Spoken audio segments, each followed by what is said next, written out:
The couple was kissing, but gangsters filmed it with wicked smiles. They took more than one photo. Danny protested, calling it a private moment and asking them to delete it. Surprisingly, the gangsters refused. As Danny approached, they posted it on social media platforms.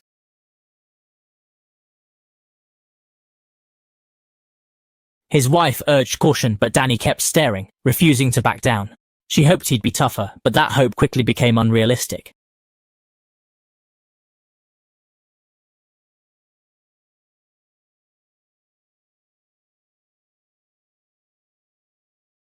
Despite the insult, Danny endured it, rinsing himself with cold water at home. He tried to forget, but the humiliating scene kept replaying in his mind.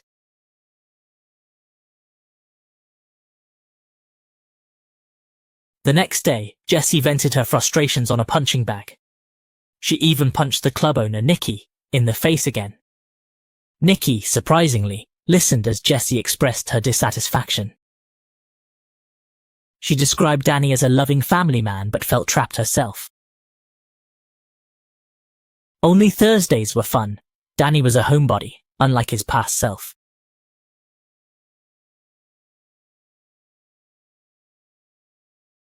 For 18 years, she supported the family by selling used cars, playing both parents' roles. Yesterday, she planned to celebrate her 18th wedding anniversary with her wife, but unexpectedly, a group of thugs disrupted her plans. Little did she know, the wheel of fate had already begun to turn. The next day, she took her young son to buy diapers at the supermarket. As he opened the fridge door, a shady man approached. He instantly sensed something was off. Is that so?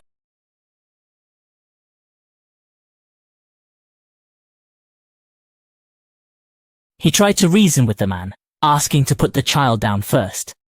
But the guy didn't play fair, quickly grabbing him. Even so, he couldn't gain the upper hand.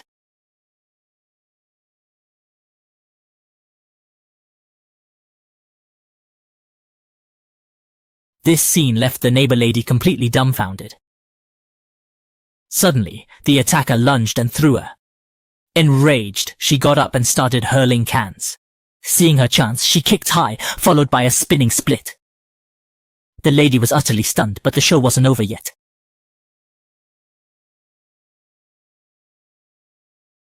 I'm telling you, let me put the child down.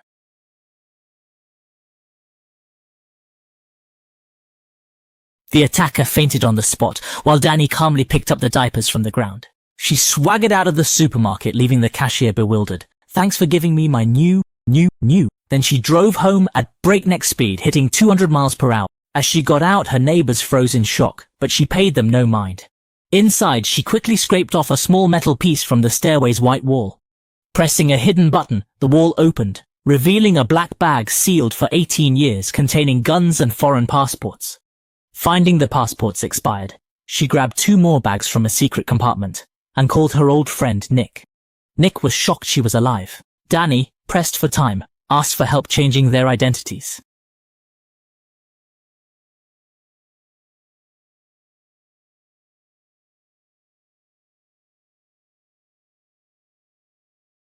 After packing quickly, she took her 3 kids to find her wife. Her wife was confused when told about a sudden trip to Las Vegas. Danny explained they'd see the Eiffel Tower and attend Adele's concert. Just then, Danny spotted a black car appearing outside. He realized if he didn't leave now, it might be too late. He quickly got his wife into the car, but at the parking lot exit, he saw the armed men in the large vehicle staring at him. A bus arrived just in time.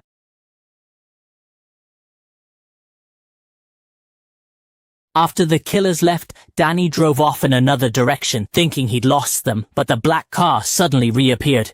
The black car accelerated sharply, aiming for his side. Danny quickly turned the wheel, driving onto a side street.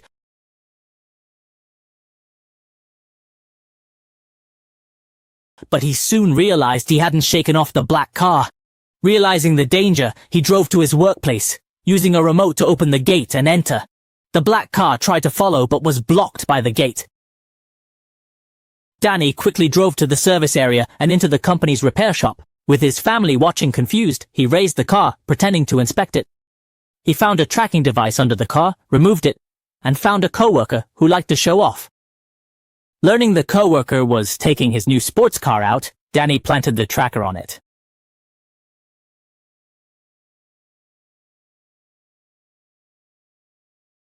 The coworker sped off, none the wiser. Finally, free from the killers, Danny and his family drove towards Las Vegas. But shortly after leaving, Danny realized something.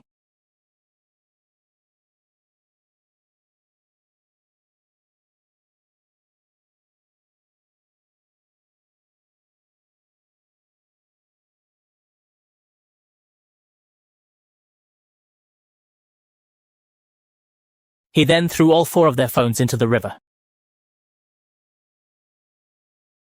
This baffled the others, but Danny said it would bring them closer together. Though skeptical, they happily sang a rap song in perfect unison.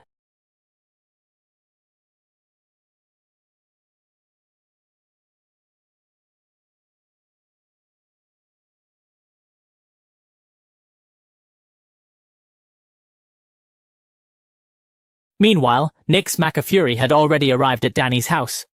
Seeing a photo of their family of 5, old Mac got angry and ordered his hackers to find them at all costs. The hacker tracked their social media accounts, but found nothing. They had turned off their phones.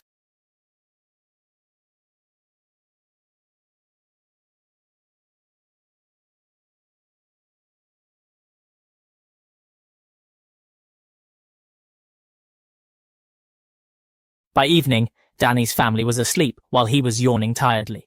He suddenly became alert, knowing old Mac's men had found him. The killers quickly pursued on motorcycles. Surprisingly, Danny remained calm. He connected his music to headphones and readied his silenced gun. Just as he turned up the volume, the killers caught up. He timed it perfectly, firing twice. The killer's arm was hit, and he fell. The young son cheered. A killer approached the side door to shoot, but Danny struck first, pulling him off the bike and disarming him.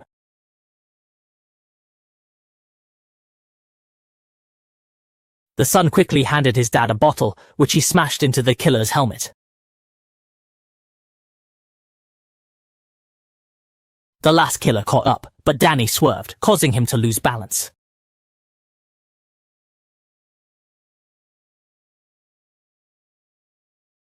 They drove into a small town and found a hotel to stay for the night. The next day, they continued their journey without any trouble or pursuit from killers. They were getting closer to Las Vegas as night fell, marking another day of their journey. It was Thursday, so the family of 5 found another hotel to stay in. No matter how close to Las Vegas, they couldn't break their 18-year habit. The next scene was brutal, so I decided to face it alone, nourished by love. Jessie smiled happily, unaware if she'd still smile once she knew her husband's past. After a day's journey, the family of 5 finally arrived in Las Vegas. Jessie was thrilled, having long dreamed of visiting Las Vegas with her husband. To make his wife happier, Danny booked a luxurious presidential suite at Aria Casino Resort. Jessie was overjoyed, as it was the most lavish hotel room she'd ever seen. But as she thought they'd enjoy it, her husband went to meet his friend Nick downstairs.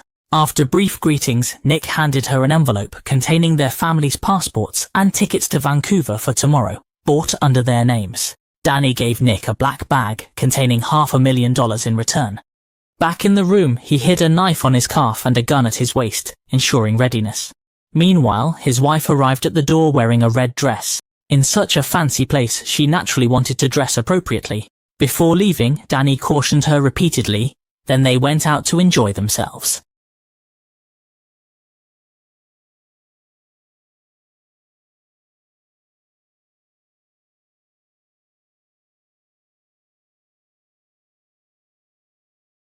By then, their parents were at the restaurant enjoying a candlelit dinner.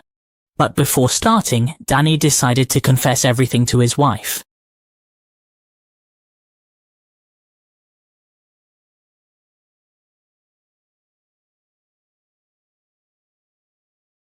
His wife was a bit confused and surprised upon hearing this. "How good are you?" I spoke very quietly. "I've been around the world. Still, I can't tell you the truth. I might break your heart. I don't know if you'll still love me. When I became my true self, I'm sorry for involving you in all this. I tried not to hurt anyone in my life. Do you think Jessie understood? She didn't. Jessie didn't even want the candlelit dinner anymore. She eagerly wanted to do new things with her husband in the suite. After dinner, they returned to find the children already asleep. Jessie hurried to the room and put on romantic music. But as the music started, a red dot suddenly appeared on Danny's face. Yo-Yo television series exclusive. The red dot on Danny's face is a red dot.